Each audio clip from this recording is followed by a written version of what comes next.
Okay, we are going to be talking about aggression, and it's one of the types of behaviour. So, aggression is when one person is being aggressive to another. This can be physical or verbal abuse, so this can include me slapping, over here, or it can include verbal abuse, which is me using words such as curse words such as fuck, and just hateful words towards... Like, I hate you. Like, I hate you, there you go. It's an aggressive word to use, but not in that kind of tone. That brings me on to another point, is the tone and body language of aggressive people. So, to spot an aggressive person, you can sometimes see them squaring up. They try to make themselves look big.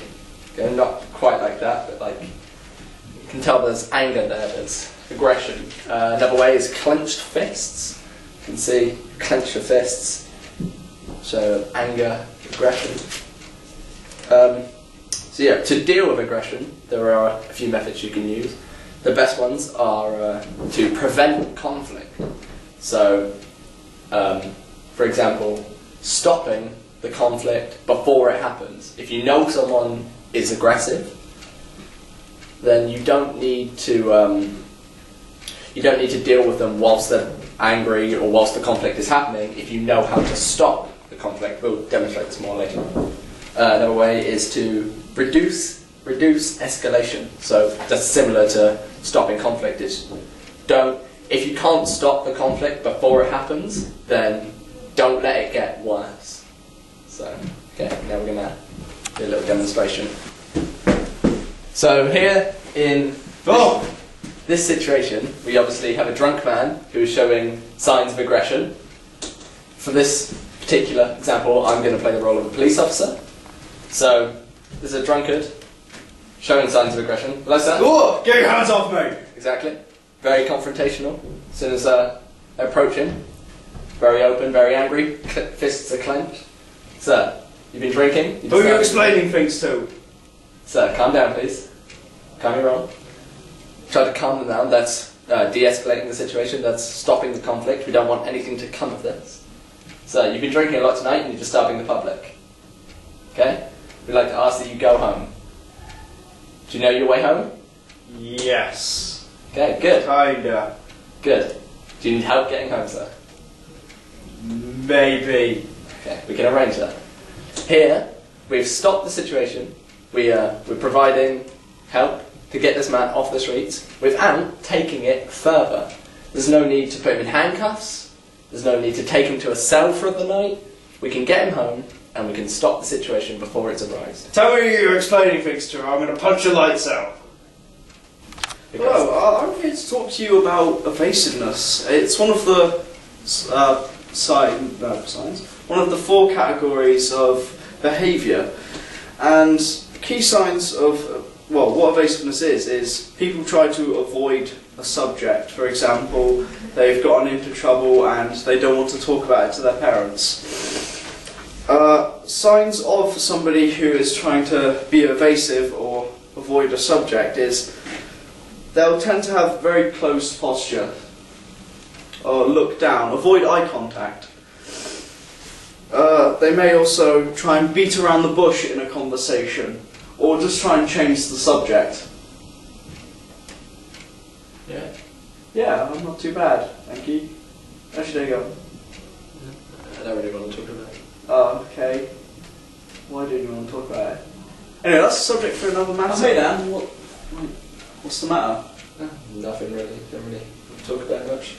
Is it the maths exam you just did? Yeah, I guess. Really. Well, Did you? you don't think you did too well. Well, what did you get for answer number 4? I don't know. Just do something else. Well, I got I got 28 for that. Is that what you got? Yeah, that's what I got. Yeah, see? If I got that, and you got that, it's probably correct. Like, there's probably other things, like, what was it? Number 7. B equaled 4, didn't it? Yeah. See? That's what I got. Yeah, exactly. Can't all be that bad. The rest of your questions are probably similar to mine as well. And that is how you can sometimes solve people who are being evasive. You bring up the subject and you be optimistic about it. You talk about the bright side. You try and cheer them up. You make them happy.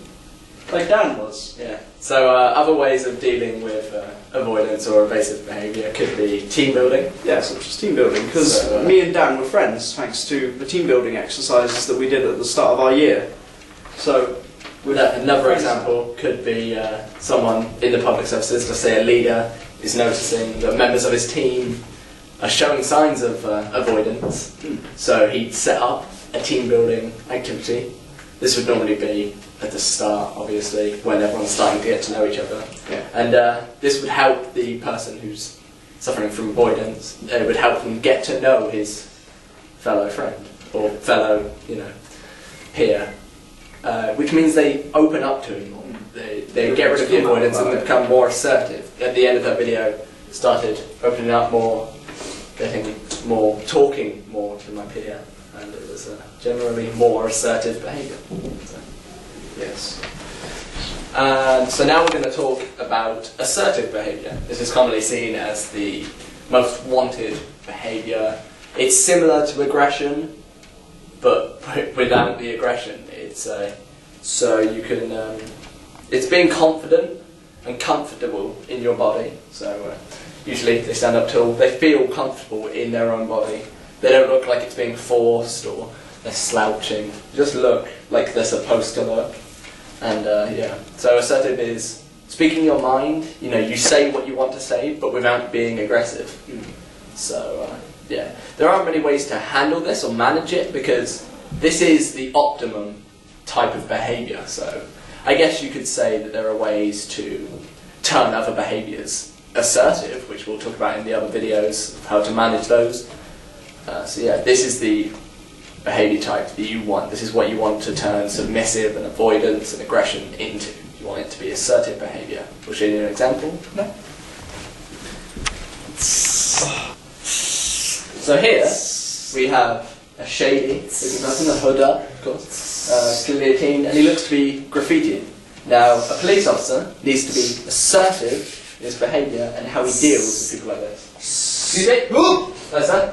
How old are you? Does it Come on. matter? How old are you? Yes? What's your age? You look under 18 to me, sir. Yes, 16. 16. Okay, do your parents know you're out?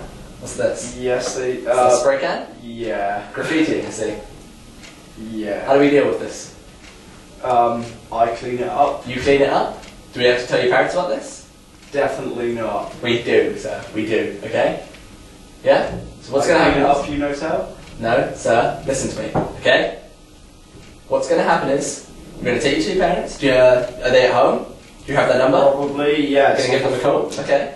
Okay, we'll do that in a minute. We're going to run you through the system, make sure you've got nothing else against you. And then we're going to bring your parents and take them home, see what they say about the situation. Okay. Okay? Yep. Good. See, assertiveness there meant that I got the cooperation of the person who committed the offence. Clearly if I was aggressive towards them, they might not have respected me as much. If I was avoiding them, then they'd notice it and they'd feel like they had the upper hand. And if I was submissive, same as avoidance really, they'd feel like they had the upper hand, meaning that they could probably play the person more. But because the officer was very assertive in what they were doing, he could handle the situation, stop it from further happening, sort it out with any further escalation. Anything else to add? Ain't going down for this! No. Here I'm here to talk to you about submissive. This will be my final subject on the matter of behaviour. Now, the definition of submissive is kind of behaving in a way that you'll give in to other people's demands and wants and needs, even at the cost of your own wants, needs or desires. For example, Dan, give me your lunch money. But I want lunch. I want your money. I got 70p. Oh, sweet. Almost a can of Coke. Anyway, signs of people being submissive are they might have closed posture, they'll have a very quiet voice, may appear quite timid, and they'll also normally be very quick to respond to other people. So may it be because of fear or they just don't want to interact with others. For example, if you're in a room with people that you don't know, you might be very submissive just to gain a good impression with them. So you might just hand them that only piece of paper that you have or your only pen just because you want to get a good impression with them. Ways of handling this submissive behaviour would be acting assertive. Like, here Dan, have 20 of your 50p, of your 70p lunch money back. Go buy yourself a fudge. I love fudges. Yeah, everyone likes fudges. See, he's happy now, he's got a smile on his face. Or you can just ask them what they want. So, hey Dan, I see you being quite submissive. What is it that you want? What are your wants, needs? I want a fudge. Want a fudge? Yeah. Let's go get a fudge. Sweet.